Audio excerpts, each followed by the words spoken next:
Turabaramukije bakunzi imbonesha kure BTV muriko muradukurikirana uyu n'umwanya mwiza wo gukurikirana amakuru mu Kirundi twabateguriye mudukundire duhere kuri izi ngingo nkuru ziyagize.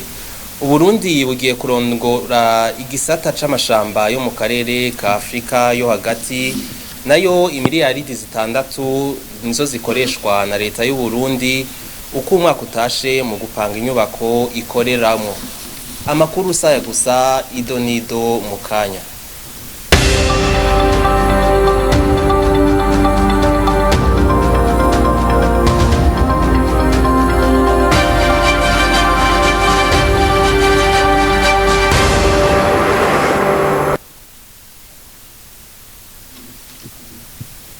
Turasubiye kuba ikaze. Uburundi bugiye kurongora igisata c'amashamba yo mu karere ka Afrika yo hagati vyavuzwe na Gervais Ndirakobuca yararongoye inama y'abashikiranganji bamuka mu bihugu bigize Afrika yo hagati. Tumukurikire. Nous allons encourager les partenaires techniques et financiers qui le souhaitent et qui ont les capacités de mettre en œuvre les projets planifiés dans le cadre de tugiye gutera intege abo dukorana mu vy'ubuhinga n'uburyo bavyifuza kandi bafise ubushobozi bwo gushira mu ngiro imigambi mu ntumbero y'igitabo c'inzira co kurondera uburyo bw'ibidukikije muri Afrika yo hagati kizotangwa mu nama idasanzwe y'abakuru b'ibihugu bo muri CEEAC mu ntumbero yo gushira ingufu hamwe mu bijanye no gukingira ibidukikije. Amashamba yo hagati y'ibihugu Komifa izokomeza imigenderanire hagati y'ibihugu nk'inyabutatu y'ibihugu vya Centrafrique, Congo, Cameroun na Gabon, Cameroun, Congo, RDC, Congo, Angola, Gabon. Intumbero y'amahoro mu bihugu vy'ibiyaga binini mu gushiraho n'ibindi bikenewe. L'initiative PAC pour la paix dans les pays de Grand Lac ou en créant de nouvelles en cas de nécessité. La Comifac, sous la présidence du Burundi, mettra contribution. Comifa irongowe n'u Burundi izofasha kugira amakungu ahe agaciro amashamba yo muri Afrika yo hagati nk'ihemero y'isi mu gushobora kugwanya carbone. Akarorero n'akishamba rya Amazon rikingiye isi ivyuka bibi vyonona igisenge vya carbone. Les forêts de l'Amazonie devenir négatifs en termes de bilan carbone. La plupart des pays d'Afrique centrale ibihugu vyinshi vya Afrika yo hagati bifatwa nk'ibifise amashamba manini atari ku mushiro kandi ayakingira. Préservation de ces forêts. Imiliyaridi 6 nizo zikoreshwa na leta y'u Burundi uko umwaka utashe mu gupanga inyubako ikoreramwo. Leta urongoye ishirahamwe Parsem akaburira leta kwiyubakira inyubako kugira ayo mafaranga aje mu yindi migambi. Tumukurikire. Amarwa yaracatwara hafi miliyaridi 6 ku mwaka. Ayo yonyene cawumva ashobora kubaka agira aregeranywa yumva yo kubaka inyubako zingana. Byose birabuzemo planification. Handi baravuga bati tugira twubake les bâtiments administratifs. Ministeri kanaka nizora mu kigwa ni ku ma province nuko abo bashaka guterera barafise gere baca baterera nyimba nimukira bashaka kugira guterera ikabi yindi fond. Iyo fond nayo ikaza kugira mbwa ibizwi na leta n'ingene tuza gufasha nayo prevu byose bica bija hamwe. Ayo mafond rero bashaka kugira fonds spéciaux no muri bija akavuga akahandi hose barabigira. Haro diso bitari recette spéciale des fonds z'abatoka tuti fonds bazotwaza n'abantu nizi intererano z'abana bari mvukira bo hanze abafasha bo hanze batereye mbwa byose byabitswe. None ufata ikintu ukagikora ugira gute ushira kutwubakira amagorofa abiri kandi hategeza kuba amagorofa ane izindi waraziriye ca warazigize gute? Yani nico bariko baravuga. Urashobora kubona ngo inyubako nziza nk'iyo ya mbere ukayibona none hari hateguwe kuba iyo bangana gute? Amafaranga ategeza kubangana gute? Igabana shoko mabuheno ngo baranga ikintu kirubatswe utazi cyari giteguwe. ni habarundi mwihendera twihendera barubatse hari hateguwe iki no nyimba muri maketa ko inyubako yogize amantuza amagorofa nkani woga baca bubaka kabiri ayo yandabira uzagiye he sange waza gusaba ngo subiza kuri konti sena urumva rero traçabilité n'ikintu gikomeye ibiti kandi mubaka mukagare ngo ushaka imivo zinga cyangwa ubundi zinga birategurwa muri ico gitabo ca programme d'investissement public kandi verification bahose ibi byose byuko intara zihinduka bataraheza kubaka kiraba kuveze n'ibiki ya problème ya planification ya ordre planification imigambi yo hejuru da au niveau local hatazaho duse planification imara nk'imyaka 10-20 twereke turiko turaja kubaka ministeri kanaka bikaba bizwe uyu mwaka tuzubaka ministeri 2-3 iy'uburimyi n'ubworozi iyiki ni tuvuge ni affaire étrangère cangi uyu mwaka tuzubaka ni uyu mwaka zokubaka ibarabara niri kandi abantu barabizi bazobikurikirana deja gupanga biratwara hafi miliyari 6 ku kwezi nga kandi kunihabuze kumura bashaka ko gupanga biguma umengo birakenewe kubera abari amafaranga biha mu marwayi ya leta kubera ya confident ritarabwa mu Burundi hamuntu asanga umushikiranganje cyangwa umuntu yubaka inzu leta cyangwa igacipangira uwo muntu nyene ivyo bijya byahani nibishora kubaho harimo confident umengo ugiye kwiha wewe uri umushasha wubaka inzu hama cyo leta cyo gupangira muce musinyiranira wihe ari yuri ntibibaho nkabijya bisaza tutegeza kugororoka hari gendo nyinshi tutegeza guheba nyimba dushaka igihugu kigororoka ingendo nyinshi kandi zivunya abantu zamunza abantu nizo turiko turavuga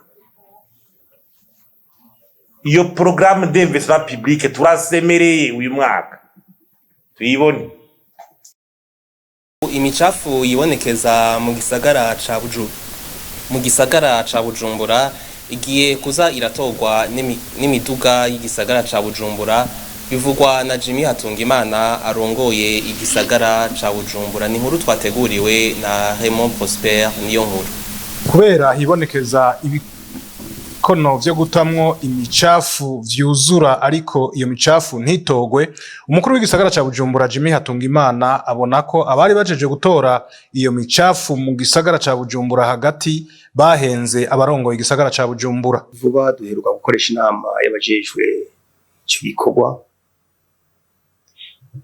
aho twababwiye tuti iyo miduga yanyu mwiyita ko ari imodoka zijeje gutwara imicafu zonyine ari umucafu muriko muraduhenda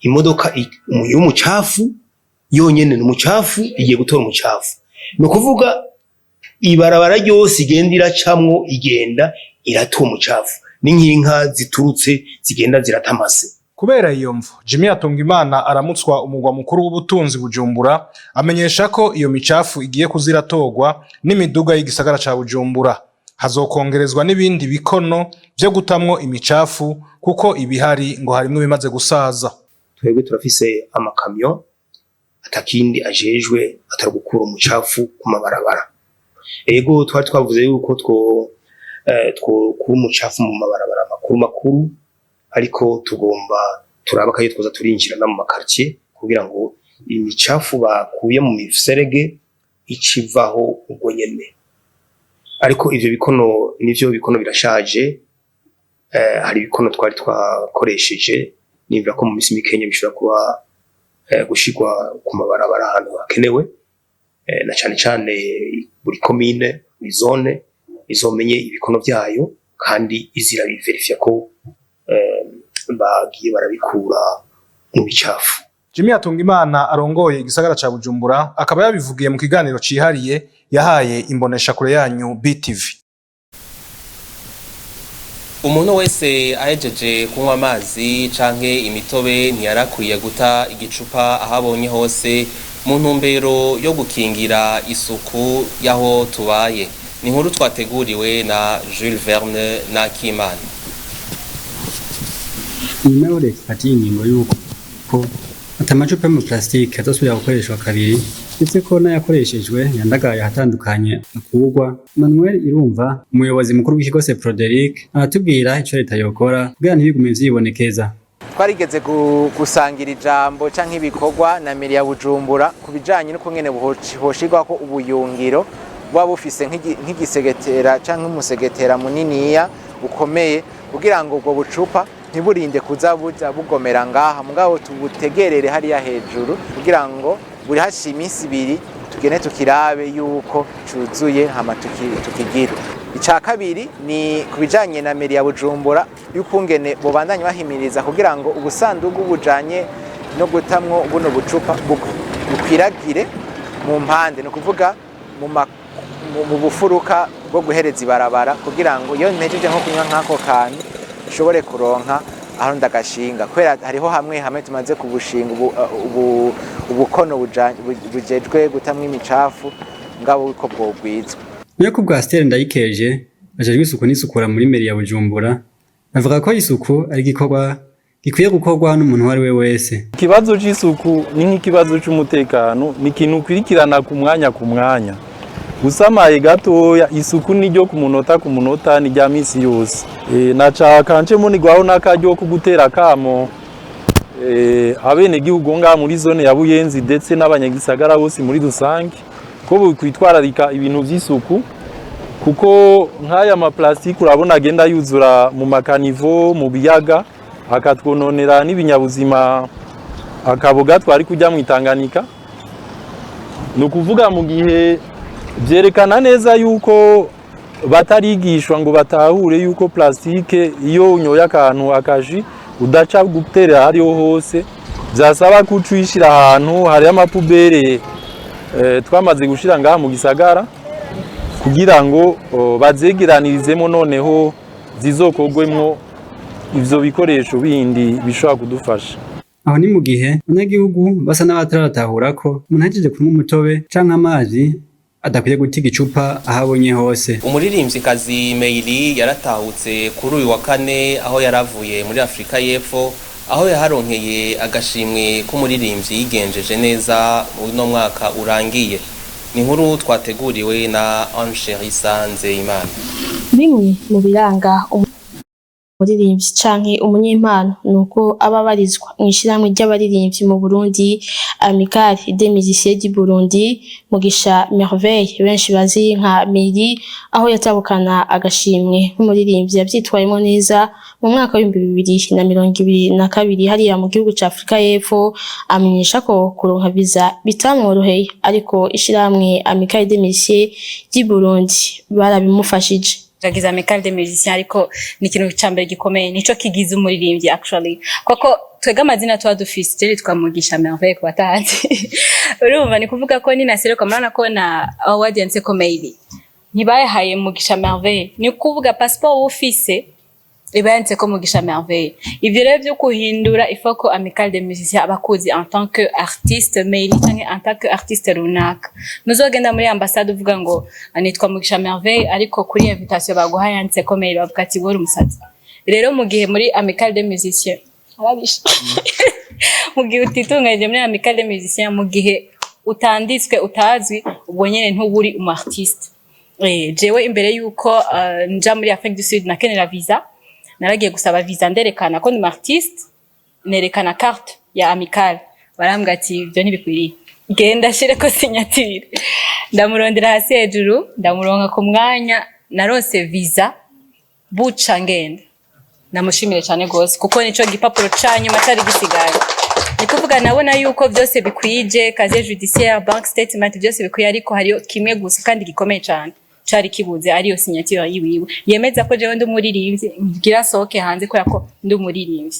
umuririmvyikazi Mary akaba ahamagarira abandi baririmbyi kunyarukira muri iryo shirahamwe kwiyandikisha. Rero nico nari mpamagariye abaririmbyi bose bari ngaha ntizokunda kuja hanze ntizobikunda yuko uja ahariho hose witwa gusoza igihugu mu gihe Amicale des Musiciens itakuzi kuko uzogenda kw'iryo zina ry'iwabo apana ry'umu artiste. Ego rero ahanini nico nahamagariye abaririmbyi bagenzi banje gukora. Hama nongera ndamushimira cyane Bright kubona atuba hafi aranabibutsa cyane n'ibintu bakunda kugaragaza abamambo ba Amicale bakabwira ati ni muze muyandikishe muze muri n'ibintu bidasaba n'amafaranga menshi amahera make cyane kugira ngo wiyandikishe kugira ubemwo wemegwe nk'umuririmbyi ukasanga ariko benshi baravyirengagiza cyane. Ivyo biruko mu gihe bimaze igihe vyigaragaza ko hari abaririmbyi batumirwa mu biteramo mu bindi bihugu ariko bakabura visa. Turabandanya n'amakuru y'inkino, reka twumvirize Jules Verne Nakimana yayaduteguriye. Umukinyi Patrick Banza Kanyanga basanzwe yakinira mu mugwi wa Bomamuru FC mu ntara ya Cibitoke ntakiri kumwe n'abagenzi biwe bariko barategura inkino za CHAN hariya ku kibuga c'ubuhinga Centre Technique co mu Ngagara. Akaba yirukanywe n'umumenyereza Etienne Ndayiragije bivuye yuko Patrick Banza Kanyanga acegwa mu myimenyerezo kandi akerekana n'inyifato itabereye.